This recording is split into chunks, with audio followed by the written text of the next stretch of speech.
स्वागत है आपका ईटी लर्निंग हब में एक फिर नए जोश और खरोश के साथ। तो अब पिछले क्लास में बहुत दिनों का गैप हो गया है, इसको फिर हम लोग फुलफिल करेंगे और एक नई शुरुआत नए जज्बे के साथ जुड़ेंगे। तो आप लोग हमारे साथ बने रहिए और बहुत अच्छी कंटेंट देने की कोशिश करेंगे। हमारा पूरा मेहनत रहेगा और आपका पूरा लगन होगा। तो आज हम लोग जो पढ़ने वाले हैं वो है केमिस्ट्री का फर्स्ट चैप्टर, रासायनिक अभिक्रिया और रासायनिक समीकरण। तो जानते हैं क्या है ये रासायनिक समीकरण, क्या है ये रासायनिक अभिक्रिया। उम्मीद करता हूँ कि इन सब चीज़ों से आप रासायनिक अभिक्रिया से एकदम वाकिफ होंगे कि रासायनिक अभिक्रिया क्या होता है, रासायनिक अभिक्रिया क्या होती है, यानी केमिकल रिएक्शन क्या होता है। जब भी कोई परिवर्तन होता है, जब भी कोई परिवर्तन हो, किसी में चेंजेस आता है, तो वो क्या कहलाता है, रासायनिक अभिक्रिया। ये कह सकते हैं कि रासायनिक अभिक्रिया हो।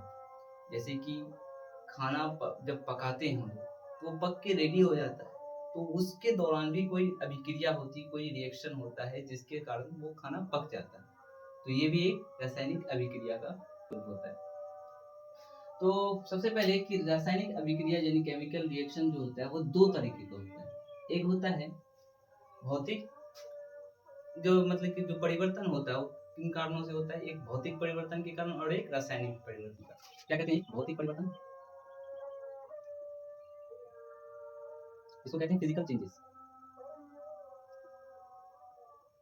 और एक होता है रासायनिक परिवर्तन,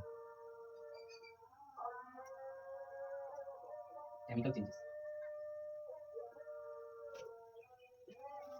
तो भौतिक परिवर्तन वो होता है जो जिसमें कि उसका जो कंपोजिशन होता है उसमें कोई चेंजेस नहीं आता है, और इसमें जो अवस्था में परिवर्तन हो सकता है, आकार बदल सकता है, यानी कि उसके अवस्था में या उसके क्या कहते हैं आकार में, कोई शेप में उसका कोई परिवर्तन आ सकता है, लेकिन उसका जो कंपोजिशन होता है उसमें कोई चेंजेस नहीं आता है। जैसे कि मान लेते हैं कि कोई कागज को अगर टुकड़ा करे, तो उसको तोड़ने के बाद वो एक कागज का टुकड़ा ही रहेगा, ना कि वो कोई पानी बन जाएगा या कुछ अदर चीज बन सकता है, नहीं ना। तो उसको भौतिक परिवर्तन कहेंगे। तो होता है भौतिक परिवर्तन में कोई भी चीज टेम्पोररी होता है, मतलब कि अस्थायी रूप से होता है। उसी वहीं पे आते हैं रासायनिक परिवर्तन में, जब कोई चेंजेस आता है और दोबारा उसके अंदर क्या कोई चेंजेस नहीं ला सकते, या ये कह सकते हैं कि जिस अवस्था में अगर वो चला गया उसको दोबारा नहीं ला सकते हैं। तो उस ऐसे परिवर्तन, ऐसे चेंजेस को हम क्या कहते हैं, केमिकल चेंजेस कहते हैं। तो केमिकल चेंजेस में जैसे कि मान लेते हैं अगर कोई सबसे बेस्ट एग्जांपल है दूध से दही का जमना। जब दूध से दही बन जाता है, दूध से पनीर बन जाता है, तो ये पॉसिबल नहीं है कि पनीर से हम क्या बना लें, दूध को वापस कर लें, ऐसा पॉसिबल नहीं है। तो ऐसे चेंजेस को हम क्या करेंगे, रासायनिक परिवर्तन कहेंगे, जो कि अस्थायी रूप से होता है। एक बार चेंज हो गया तो हो गया। ये क्या होता है, अस्थायी रूप से होता है, और ये अस्थायी रूप से। तो चलिए इनको और डिटेल से हम लोग ब्रीफ में पढ़ते हैं और थोड़ा समझने की कोशिश करते हैं। अब जो मैंने अभी बताया वही यहाँ पे लिखा हुआ है, जो आप नोट कर सकते हैं। जैसे भौतिक परिवर्तन क्या होता है, वह परिवर्तन जिसमें कि पदार्थ का सिर्फ क्या बनता है, आकार बदलता है, रूप बदलता है, अवस्था बदलता है, और उसका रासायनिक संगठन, जिसका जो कंपोजिशन होता है, इसमें कोई चेंजेस नहीं आता है, ठीक। और उसका जो मुख्य विशेषता होता है, कोई नया पदार्थ नहीं बनता है, इसमें क्या होता है, नया पदार्थ नहीं बनता है। और रासायनिक रूप से क्या, ये टेम्पोररी होता है, क्या होता है, अस्थायी रूप से होता है। इसमें जो अक्सर जो पहले वापस किया जा सकता है, यानी कि अगर कोई चीज को हम उसमें कोई चेंजेस आता है भौतिक परिवर्तन वाले पदार्थों में, तो वो दोबारा वापस हम क्या ला सकते हैं। जैसे एग्जांपल में हम देखते हैं कि बर्फ का पिघलकर पानी में बनना, अगर बर्फ को पिघलाकर पानी में बदलेंगे और तो उसको फिर हम दोबारा, अगर दोबारा हम उसको ठंडा करेंगे तो वो क्या, बर्फ बन सकता है। तो एक दूसरे में क्या रिवर्सिबल है, ठीक। उसके बाद देखिए पानी उबलकर भाप बनना, जब पानी को उबालकर भाप बनाया जाता है तो भाप को ठंडा करके भी क्या बना सकते हैं, पानी बना सकते हैं। कागज का काटना, कागज को काट सकते हैं, उसके मतलब उसमें क्या अवस्था और आकार में परिवर्तन आ सकता है, उसका रासायनिक से कम परिवर्तन नहीं होगा। जैसे चीनी का पानी में घुलना, अगर चीनी को पानी में घुलाते हैं तो उसको फिर से गर्म करके चीनी को वापस लाया जा सकता है। तो ये सारे परिवर्तन क्या कहलाते हैं, भौतिक परिवर्तन कहलाते हैं। तो आइए फिर दोबारा हम रासायनिक परिवर्तन के बारे में जो हमने बताया उनके बारे में जानेंगे। अब आते हैं रासायनिक परिवर्तन में, जो इससे पहले हमने बताया वही लिखा हुआ है जो आपके नोट कर सकते हैं। सबसे पहले क्या रासायनिक परिवर्तन क्या होता है? वैसा परिवर्तन क्या जिसमें क्या होता है, रासायनिक संरचना बदल जाती है, रासायनिक कंपोजिशन, और उस पे जो नया पदार्थ बनता है, कोई नया पदार्थ बनता है, ऐसा नहीं कि वही पदार्थ रह जाता है।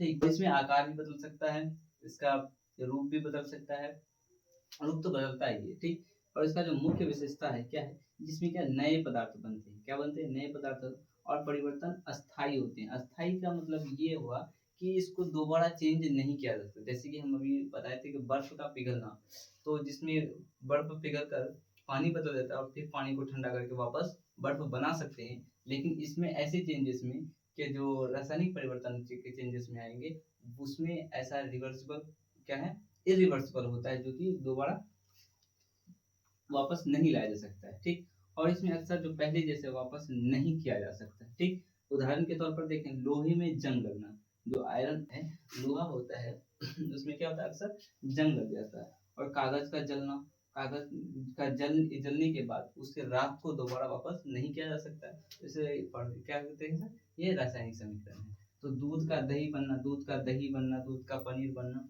तो ये सब क्या है, ये सारे के सारे क्या है, रासायनिक परिवर्तन है, जो जिसको दोबारा वापस नहीं किया जा सकता है। ठीक, अब हम लोग आते हैं रासायनिक अभिक्रिया के बारे में, जो कि हमारा चैप्टर का मेन मोटिव है। कि पहले आपको ये ऐसी ब्रीफ में बता दिए कि ताकि आपको बेस समझ में आए कि ये चेंजेस हैं क्या।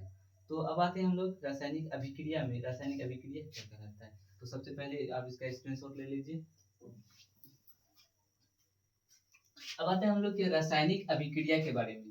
तो रासायनिक अभिक्रिया, इससे पहले भी हम बता चुके हैं कि जब कोई पदार्थ किसी अन्य पदार्थ से रिएक्ट करता है और एक अलग गुण वाले पदार्थ को निर्माण करता है, जिसे रासायनिक परिवर्तन जिसमें हम जाने, उससे वही होता है रासायनिक अभिक्रिया के फलस्वरूप जो नया पदार्थ बनता है, जो कि जिस पदार्थ से बनता है उसका गुण उस पदार्थ से अलग होता है।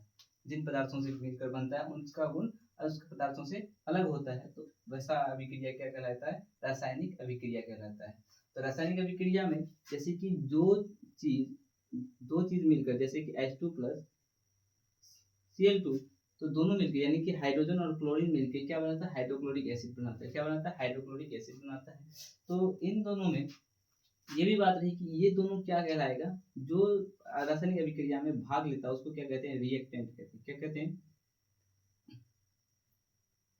रिएक्टेंट कहते हैं, या इसको क्या कहते हैं, अभिकारक कहते हैं, जो रासायनिक अभिक्रिया में भाग लेता है और उसके फलस्वरूप जो बनता है उसको क्या कहते हैं, प्रोडक्ट कहते हैं। क्या कहते हैं, प्रोडक्ट, जिसको कहते हैं प्रतिफल,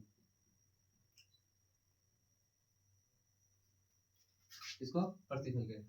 उसके बाद आज का वीडियो हम लोग यहीं पे समाप्त करते हैं। फिर कल हम लोग रासायनिक अभिक्रिया के कितने प्रकार होते हैं, रासायनिक समीकरण की क्या क्या मुख्य विशेषताएं हैं, क्या क्या जरूरी उसके क्या कहते हैं कंपोनेंट्स हैं, अवयव हैं, उन सारी चीजों को डिस्कस करेंगे।